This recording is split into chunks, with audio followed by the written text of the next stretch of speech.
Let me start with a true story. It's April 2012, and I've just been hit by a car while riding my bicycle home. And I'm pissed off. I'm pissed off that every day I am subject to violent driving, police threatening me with prison time for not wearing a helmet, and men in BMWs screaming, "Right in the gutter, bitch," simply because I choose to get around freely. So what's a pissed off freelance journalist to do? Quit your day job, buy a round-the-world ticket, and spend the next 2 years of your life investigating why it is that more people don't get around freely. When you travel to 5 continents, 32 countries, 62 cities, it's like looking back at Earth from outer space. From this satellite view, you can see that the world is undergoing a global bicycle cycle. We think of the car as altering the way we move, but actually it was the bicycle. Never before nor since have people been able to get around as quickly and easily and as affordably as they could with the car. As they could with the advent of the bicycle. The bicycle enables a majority of people to get around quickly, easily, and affordably, including children, the disabled, and the elderly. And when this happens, our streets are safe,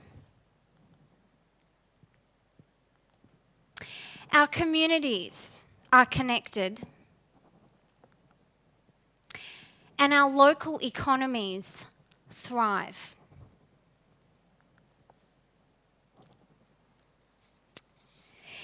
A beautiful example of this is in Kenya. 25,000 bicycle taxis ferry children to school, women to market, and the elderly to health centres. Their bicycle taxi service is affordable, fast, and safe.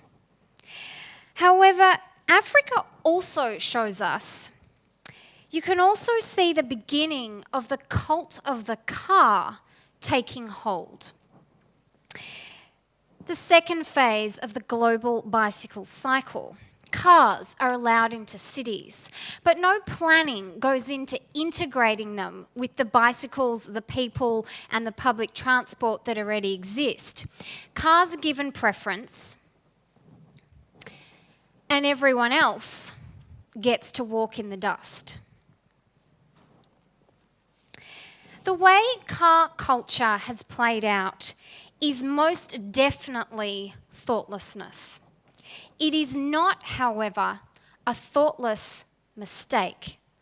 There is active sabotage of bicycle use in cities.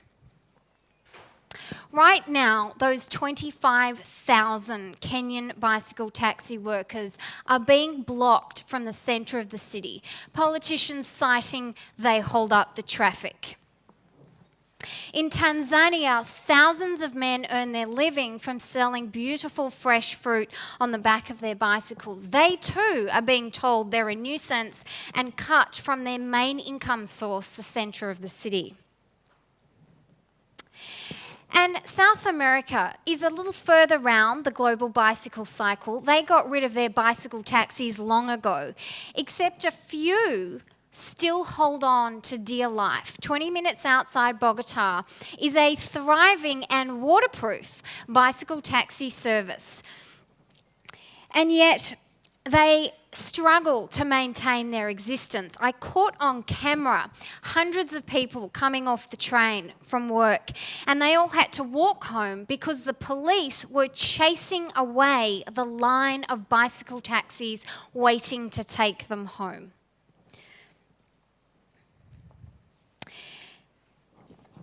The ecologically sound service that they provide their communities is not lost on these supposedly uneducated poor of Colombia.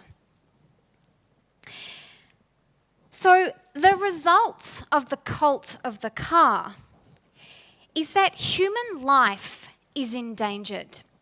In Buenos Aires, a 24-lane highway cuts right through the middle of their city, and yet only 15% of Buenos Aires drive.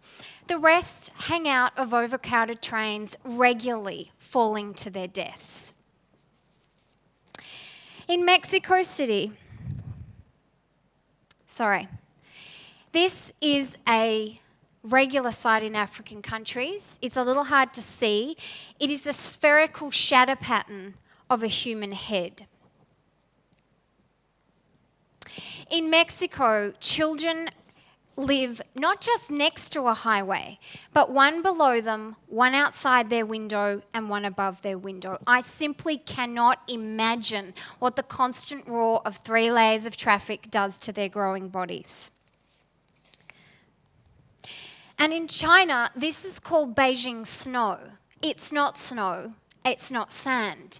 It's the falling of air pollution. Children in China are sent home from school with chronic nosebleeds because of the air pollution, mostly attributed to car exhausts. And here in Australia, there has been a shocking yet unreported dramatic rise in lung cancer in the last 20 years in young non-smokers.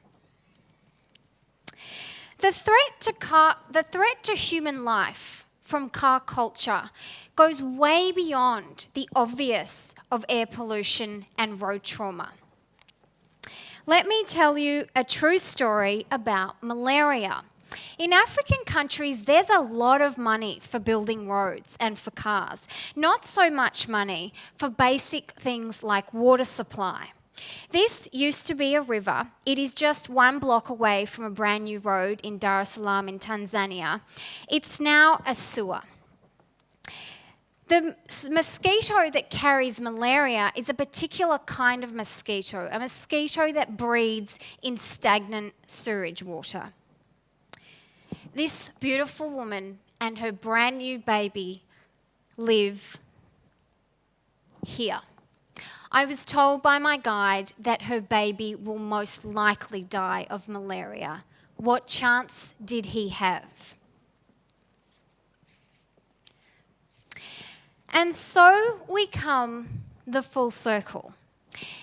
The USA, Europe, and Australia are all desperately trying to bring the bicycle back. And yet, let's not kid ourselves. The attempts have been awful at best. One of the most popular ways that cities are trying to reintroduce the bicycle is bicycle share schemes. This is Vienna, Tel Aviv, Barcelona and Beijing. These are just a few of the hundreds of cities implementing bicycle share, and yet they are the most uncomfortable bicycles I have ridden in my life. A fact which seems odd when you consider we've been building very comfortable bicycles for over 100 years. Other cities have brought in special bicycle lanes, and yet wonder why bicycling is not a booming success when they only allocate half a lane to the bicycles and the cars still get 3. Other cities have tried to slow traffic down. This has indeed been quite successful. However, speed doesn't stop Melbourne's taxi drivers using the bicycle lane as additional parking space.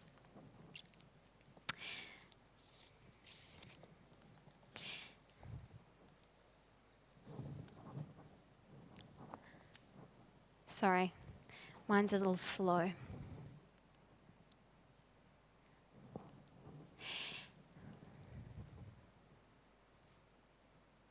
Can you take it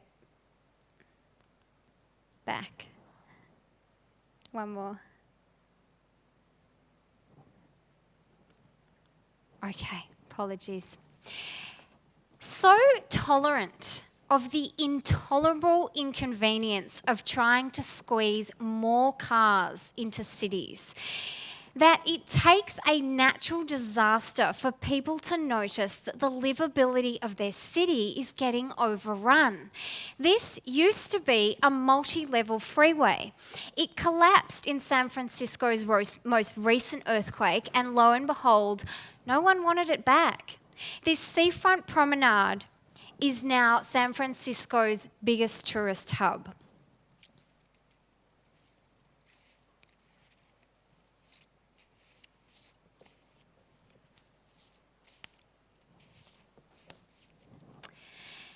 As I dug deeper into the global bicycle story, I made a vital discovery. The people who suffer most from the active suppression of bicycle use in cities are women. No more ride into town for her. She can walk the rest of the 5Ks. Women go to work, but it's not safe for their children to ride to school, so they work and get their children to school. And the dead zones and the empty streets save for speeding cars are the places women are most vulnerable. And women are always the world's poorest. Getting around freely impacts women far more than it does men. And yet here in Australia, women don't feel safe to ride, so they have no choice but to use an expensive vehicle.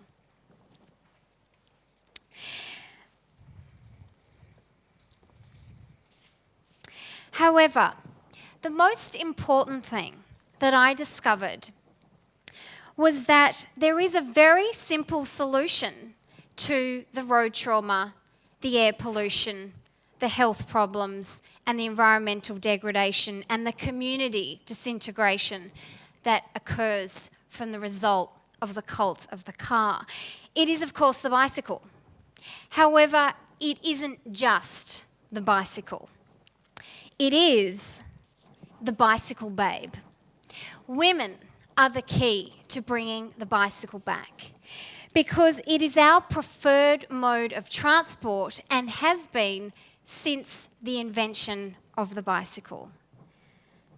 A beautiful quote from 1896. To men, the bicycle in the beginning was merely a new toy. Another machine added to the long list of devices they knew in their work and play. To women, it was the steed upon which they rode into a new world. That still applies. Women choose in cities where it is safe to cycle, women make up 60% of bicycle users. Here in Australia, we make up 20%. The rest seem to be middle-aged men with a fetish for lycra. Women naturally choose the bicycle because we are naturally less aggressive. We naturally are less wasteful with our money. We naturally consider our children's health. And we don't require a V8 engine to prove our sexual prowess. We already know how to ride. My invitation to the women of the world is this: don't wait for somebody else to return us our freedom machine. Dig deep and find the courage that is naturally there to break free and get a bicycle. Because when women ride, we will bring the world with us. And bring the bicycle back to the world, we do indeed need to do. And we need to do it because as a Mozambican man who uses a bicycle wheelchair summed it up for me, the bicycle is not important. The bicycle is a life. Thank you.